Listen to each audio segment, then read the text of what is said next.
السلام عليكم ورحمة الله تعالى وبركاته ولا الواحد فينا هنا نص هو عضي أرنتم في سها سنو هذا ليه من حياة سوا أركي ساعات كذا أما الدرامسة waxaan idinku kala saarayaa faahfaahintii dhammaan halkan idinku siinayaa fiisayaasha Yurubtaynu ka hadlaynaa wax weyn horta European Unionka kuwa la isku yiraahdo waxaan filayaa ilaa 26 wadan inay yihiin fiisayahoodu waa deganaanshiyo abadan ah ama waxa la yiraahdaa permanent residence weeye permanent residence ka wadan baa bixinaya matalan wadankaasi markuu bixiyo ee aad sharciga qaato intaanad wadankaba u dhoofinaad joogto deegaankaad markaa joogto ayaad helaysaa sharciga lagu dhamaynayaa dabeedna marka deganaanshiyaha hesho dhammaan wadamada European Unionka ku jira ku alla kii aad doonto ayaad degi kartaa fiisahaasi maaha fiisa caadiya waa fiisa maalgelin ah oo aad wadanka maal gashanayso lacag badan aad u badan runtii qofkii aan haynin aad ku kharash gareynayso marka waxay ugu tala galeen inay dadka ka faa'iidaan oo malaayiin dollar iyo bilaayiin dollar ka sameeyaan dadka marka waa fiisa deganaanshiye ah oo maalgashi ah fiisaha lacagtiisu marka isku soo xooriso waxay dawladdu ka rabto kirooyinka 5 sano ee ugu horeeya oo laga sii qadimayo wax lagu leeyahay waxaad siinaysaa hay'ado samafala ayay khasabtahay inaad waxoogaa lacag siiso wakiilka ama agency-ga anagoo kala ah ku process gareynaya waxoo dhan markaad isku darto lacagtaasi $170,000 way iyadu markaa lacagta mooyana shuruud kale ma leh tacliinkaaga ma baahna englishkaaga ma baahna maxaa raday wax shuruud oo kale ku xiran ma jirto xitaa da lagama hadlin oo daadaadu inay weynaato ama yaraato lagama hadlin waxay kale oo leedahay markaa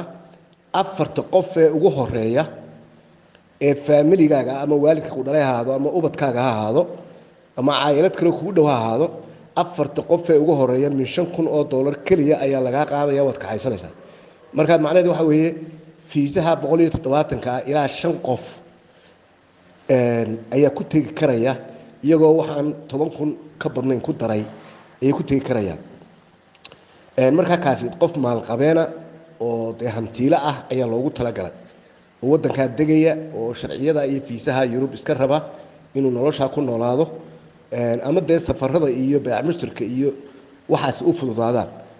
dadka dhalinyarada ah ee iska buufisku hayo ama dhoofdoonka ah mid ay ka baxayaan maaha laynka kale ee Canada waa ka kaleetal khadarka ah aad iyo aad u wanaagsan Canada waad garanaysaan oo fiisaheeda caadiga ah ee aan haba yaraatee wax kale la socon ee qofka si qiyaamo ah lagu geeyo ee ama la yiraahdo wuu dalxiisayaa ama la yiraahdo seminar iyo tababar buu ka soo qayb galaya wuu soo noqonayaa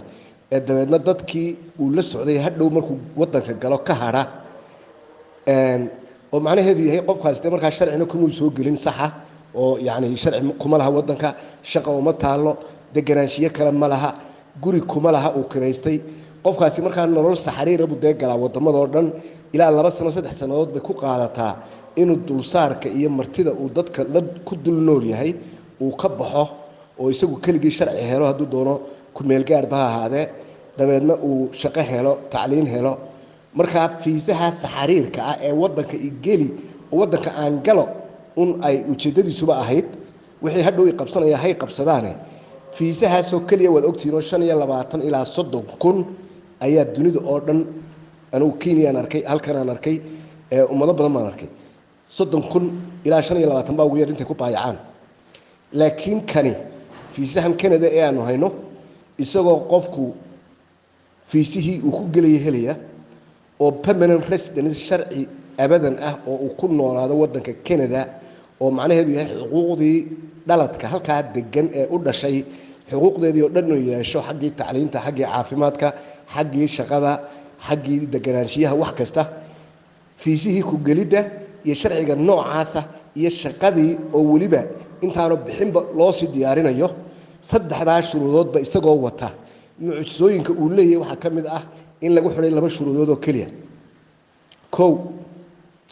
inuu qofku lahaado shahaado la aqoonsan yahay oo luqadda Englishka ah waa basic English way English aad u badan oo aad u adag maaha waa English basic communicationka ama macaamilka dadku ku wada xiriirayaan ku wada hadlayaan inteeda hoose inuu qofku ka adag yahay ayaa la rabaa hase yeeshee waxaa la rabaa caddayn iyo shahaado ay iyagu aqoonsan yihiin mid kasta maaha xitaa haddaad sidaas ingiriiska rasmiga ugu hadlayso oo sida dhaladka ugu hadlayso laakiin aanad shahaadadaa haysan kuma aqbalayaan shuruudi waa taa shuruudda kalena waxa waa shahaado kale oo iyana la aqoonsan yahay oo xirfad ah qof iska soo gala oo dulsaar ku noqda oo waddanka kambiyaale iyo khasaare geliya lama rabee qof shaqaysanaya oo xirfad leh oo maxaan ahaay waddanku ka faa'iido ayaa la rabaa labadaas shuruudood baa jira lacagtii markaa noqon lahayd mar haddii qofka shaqadii loo hayo oo sharcigii permanent residency loo hayo oo fiisuhu ku galay loo hayo shaqadii ay ahayd marka dee loo eego imika fiisaha khaliga ahi intuu yahay fiisihii uu ahaa inuu qiimihiisu gaadho $100,000 maanta anagu waxaan dadka ka qaadayna waa 10,000 oo keliya 10,000 dhex baa la dhigayaa haddaba mid baan idiin sheegaya qofka haysta labadan shahaado ee aan ka hadlayo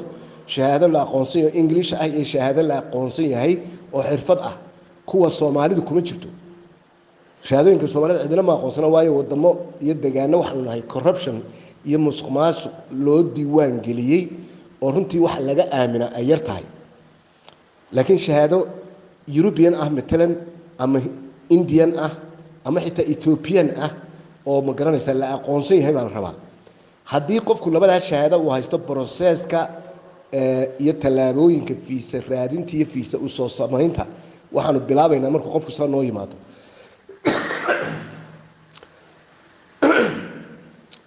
wana xabeebsadaysan u hadlayay qofka markaa wax kale looga baahna 10,000 buu dhexda dhigayaa hawshiisii baanu gelaynaa muddo koobanna waxay ugu soo dhamaanaysaa haddii ilaahay idmo iyadoo marba ku xidhan qofka xirfadiisa iyo meesha looga baahan yahay ayaan ugu soo dhammaynaynaa haddii ilaahay idmo haddii uu qofkaasi aanu lahayn labadaa shuruudood aanu soo buuxin karin oo aanu shahaadadii Englishkana haysan tii xirfadana haysan labadaba annaga u dhammaynayna jaamacado iyo kulliyadaanu ku xidhannahay shahaado la aqoonsan yahay oo Ingiriis ah iyo shahaado la aqoonsan oo iyaduna Ingiriis ah oo English ah labadaas ayaa loo dhammaynayaa labadaas markaa shuruudihii buuxinaya labada online buu ku dhigan karaa markuu koorashada lacagtooda bixiyo adduunyada meeshuu joogo oo dhan wuu ka dhigan karaa meeshuu joogay shahaadadu ugu soo dhacaysaa isagoo labadii shahaadaba sita ayaan markaa isagana hawshiisa gelaynaa markaa haddii aad leedahay labada shahaadaanu sheegayno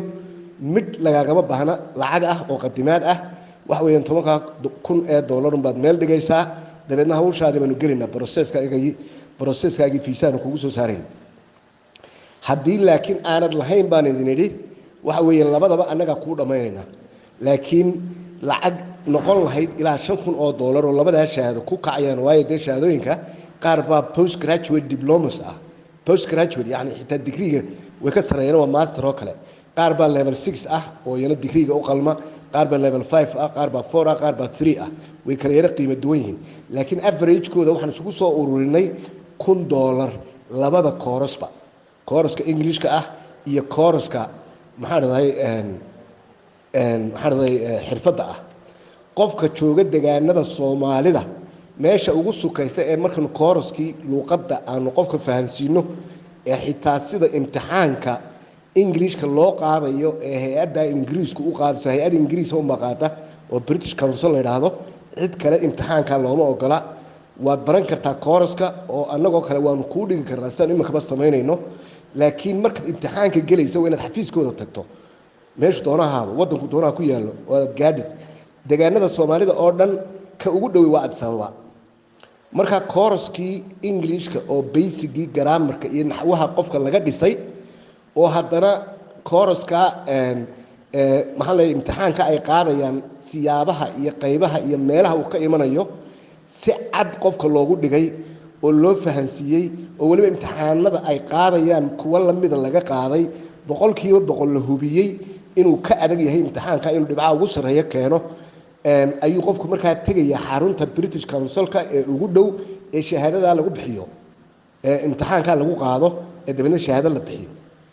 tiibu tagaya marka anagu maxaanu fududeynaynaa oo jaamacadahan aan ku xidhanahay ama aan qaar leenahayba maxay qabanayaan oo idin qabanayaan waxay idin qabanayaan labada shahaado labada waxay idin qabanayaan labada kooros ee midna xirfadda yahay midna Englishka labadaba idin dhigayaan iyagoo online ah meesha joogtana waad ka dhigan kartaa tan markaa xirfadda annaga gacanta kugu hayna jaamacadan ku xidhan gacanta ku haysa British Council iyo cid kale toona ka sugi maysid maalinta aad dul marto casharada ee aad si fiican u akhrisato ee aad faham fiican ka qaadato ee aad imtixaan yar baa jira oo multiple question wax la yiraahdo oo aad u fudud ee aad ka gudubto wadaad gudbo weydan marka koobaad 20 jeer hadaad doonto lagu celinayo ilaa aad ka gudubto maalintaad ka gudubto shahaadadii baa lagu dalbayaa xirfadda ama master ha haato ama level 6 oo degree ha haato ama ka hooseyso marka halka xirfadii Canada ka doonaysay meel baad dhigtay waxa kale oo intii taasi socotay lagu baray luqadda Ingiriiska naxwaheeda iyo grammarkeeda inta ugu muhiimsan iyo imtixaanka ku sugaya ee British Council ku ka qaadi doono casharadii ku saabsanaa ee exactly sida ay u keenaan iyo meelaha ka keenaan daboolayay ayaa lagu siinayaa imtixaankiina lagaaga qaadaya adigoo marka xaggii Ingiriiska ishuba ayaad xarunta kugu dhow ee British Council leedahay ee imtixaanka lagu qaado ayaad tagaysaa tiibaad soo qaadanaysaa tii xirfadana waad haysataa ama markaa kadib ay kuu soo dhacday labadii shahaado markaad isla hesho ayaan markaa si toos ah kugu dalbaynaa fiisaha waxaana 100% hubnaa inaad helaysaa hadii la haydmo waa laga yaabaa marka qaar dadka qaar inay muddo yara qaataan oo de intaad koorashada ku jirto ayaa positionno badan ama firaaqooyin badan oo banaana iyadoo maanta lagu leeyahay 100,000 oo qof ayaan idinka doonaynaa noo soo dira ayaa laga yaabaa 2 bilood haddii casharadii kugu qaataan in intii badnayd dadkaas la qaatay laakiin mar walba inta way soo noqonaysaa meel qurana ma aha 1,000 shaqo kala duwan way health and social care baa jira caafimaadka nursing baa jira midwife baa jira darawalnimo baa jirta waxa jira wax la yiraahdo ma garanaysaa labor baa jira waxa jira de lama soo koobi karo security baa jira tira iyo cadad mala computerki iyo IT-gi baa jira wixii software engineering ahaa application development ahaa way badan yihiin lama soo koobi karo waa inta de tacliin la barto oo dhan iyo inta shaqo la qabto oo dhan ayaa ma garanaysaa banaan marka insha Allah waa sida qofkii labada shahaado imika haysta ee laba shahaado la aqoonsayo midna English midna xirfad tahay heli kara haddaanu diyaar u nahay inaan fiisha u dalabno 10,000 ee dhexda la dhigayo mooyee shilinkana lagama rabo qofkii aan haysan labada shahaado annaga kala shaqeynayna una diyaarinayna hadii ilaahay idmo si uu labada shuruudo soo buuxiyo lacagta 10,000 ah qofka aan anagu koorashada u dhigayna hadalka u fiirsada qofka annaga koorashada naga qaatay iyo jaamacadahan ku xidhanahay 10,000 aanu ka doonayno khasab maaha marka hore inuu bixiyo ma doonayno lacag meel ku xaniban oo ardaygii uu imika isdiyaarinayo oo koorashadii ku jiro oo haddana lacagtiisii meel ku xaniban tahay ma rabno waxaan rabnaa inuu fiiga ay koorashadu leeyihiin iska bixiyo koorashadiisa bilowdo intaa uu isdiyaarinayana uu diyaariyo 10,000 ee laga doonayo maalintii labada shahaado gacantiisa soo galaan uu dabeedna maxaa dhahday uu lacagtii soo xareeyo oo dhexda dhigo intaas laga doonaya waxaan filayaa inaad si sax ah u fahanteen wixii su'aal haya waan idinka soo jawaabaynaa insha Allah hadii la haydmo waan idin salaamayaa assalaamu calaykum waraxmatullaah